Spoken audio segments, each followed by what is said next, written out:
And thank you for being here this morning. I want to also just give thanks to Heritage for allowing us to rent this facility this morning. And I want to thank Representatives Young-Wright and Representative Fleming for finding this location and being willing to rent it for us to be here today. You know, we only have 2 hours together, and I want to make sure that we use this time really wisely. So what I'd like to do is just talk a little bit about our format today and how we really want to make sure that we're able to address the hopes, the fears, the concerns, the ideas, and the questions that folks may have throughout this 2-hour period. So because this facility has been rented, as you heard earlier before we started, I asked anyone who had signs or placards to please place them at the back of the room.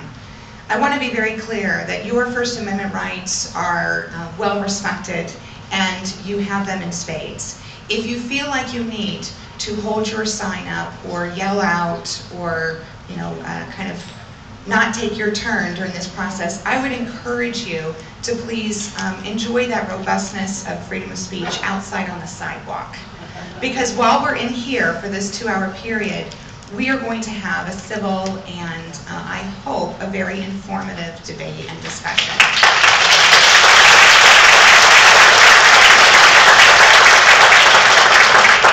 The purpose of the event this morning is not to push any type of agenda or any piece of legislation. And I'll talk a little bit more about what my specific role is in the White House Health Reform Task Force. But I will tell you this right now.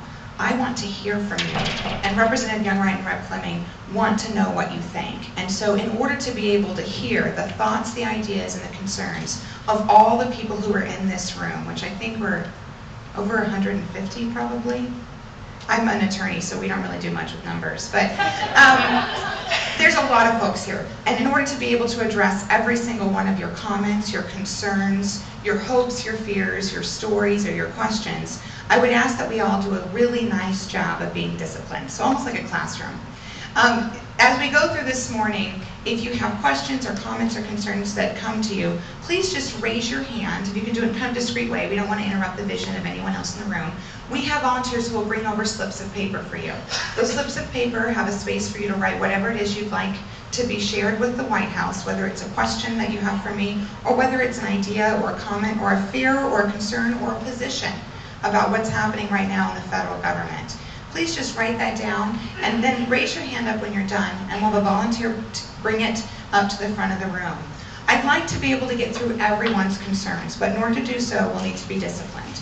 So I would respectfully ask that you refrain from clapping or cheering or hooting or hollering or whatever it is that you feel like you might want to do, regardless of whether you agree or disagree with something that someone has voiced. Because every moment that we spend clapping or booing or cheering is time that we're not getting to your question or your concern or your comment. And I really want to make sure we get through all of those. So if we could please move through in that process, I'd appreciate it. If there are any folks who feel like that's not an appropriate format, they don't like it, I would welcome you to, again, find another venue, because this is the format that we've established for today. It's worked very successfully in 6 other formats across the state, and it provides an appropriate way for us to get the information we need to share with the President to ensure that whatever health reform happens reflects the views of Arizonans. So with that, I'd like to go ahead and start. I'm going to provide a very, very brief amount of information from a respected physician named Dr. Henley. Dr. Henley is the medical director at a local, it's not local actually, he works at the community health center called North Country. And that's one of 16 community health centers located around the state. And Dr. Henley has just compiled a couple